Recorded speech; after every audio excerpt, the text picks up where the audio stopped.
earthquakes in Yellowstone, Chile, and Los Angeles, we thought that now was kind of the perfect time to talk about earthquakes. So my first earthquake was actually just a couple months ago. I was laying in bed. I woke up in the middle of the night, and suddenly I felt everything shaking, and there's like stuff on my shelves that's just going crazy. And I'm like, well, what do I do? What do I do? I was like, I guess I'll stay in bed because I don't know where to go.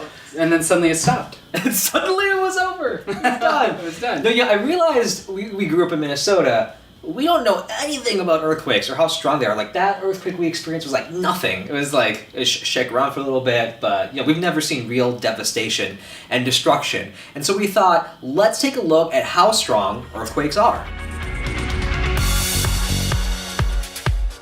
The intensity of an earthquake is measured on two scales, the Richter Scale and the lesser-known Mercalli Scale. The Richter Scale measures how much energy is actually released in an earthquake, while the Mercalli Scale is a little more subjective in that it only measures the impact of an earthquake on humans. Let's look at a 2.0 on the Richter Scale, or about a level 1 on the Mercalli Scale.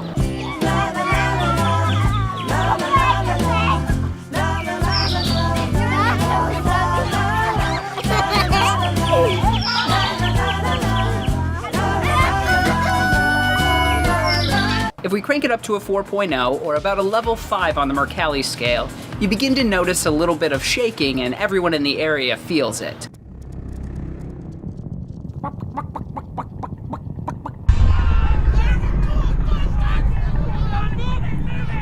Tremors, get the tremors, oh my god, it's still,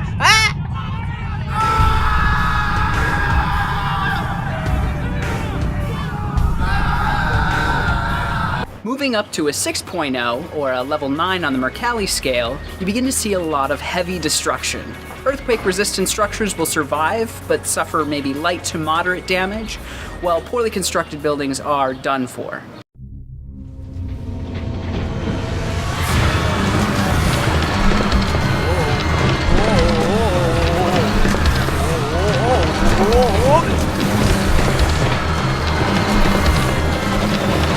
At anything 8.0, level 10, or higher, you're going to see massive destruction.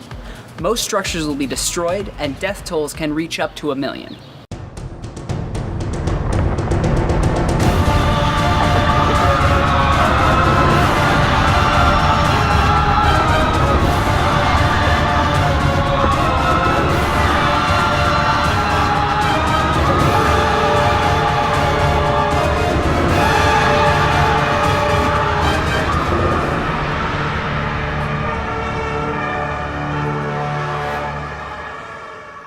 But what about 11 or 12 on the Mercalli scale? You begin to see that with 9.0 or higher earthquakes. Earthquakes can be very dangerous if you're not prepared for them, which is why you should always have an earthquake kit handy.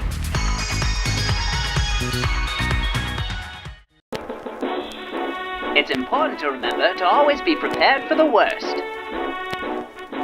Do put 1 gallon of water per person per day for at least 3 days. Don't use that water to make yourself an old-fashioned. Vodka tonics are the preferred earthquake cocktail of choice.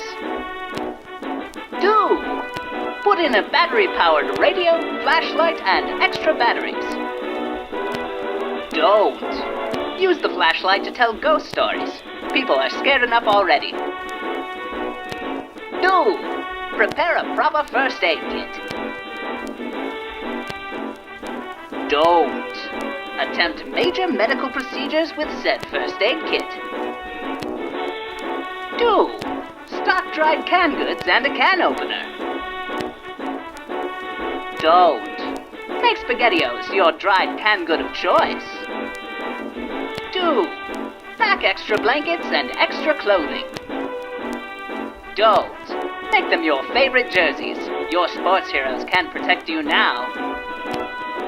Don't pack any firearms, unless this is also your zombie preparedness kit. Then, go nuts!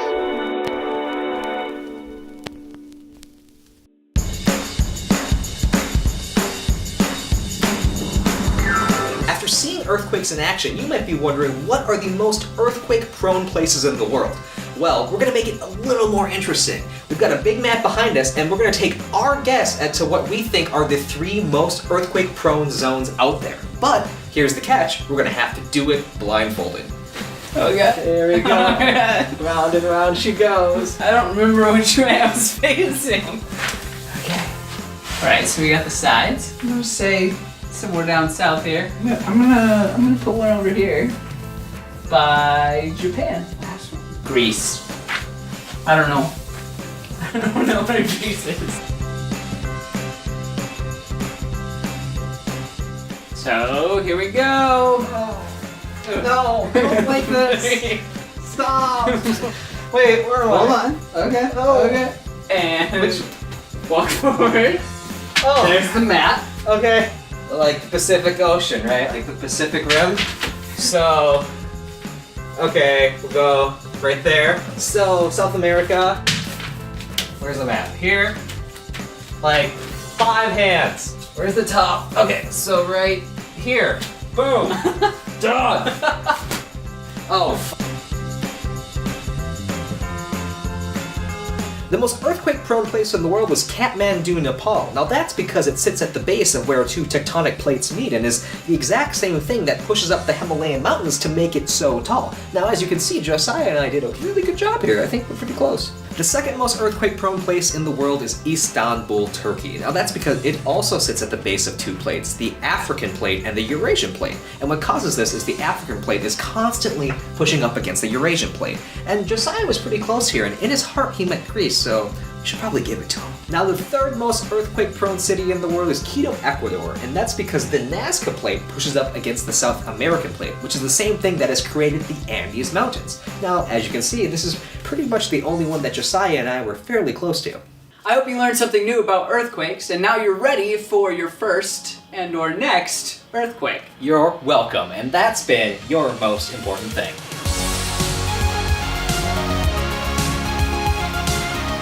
Don't forget to check out our other new YouTube show, On the Plus Side with Monique Muro. And check out the website, powerranks.com, for more articles on sports and entertainment. And subscribe for more videos like this.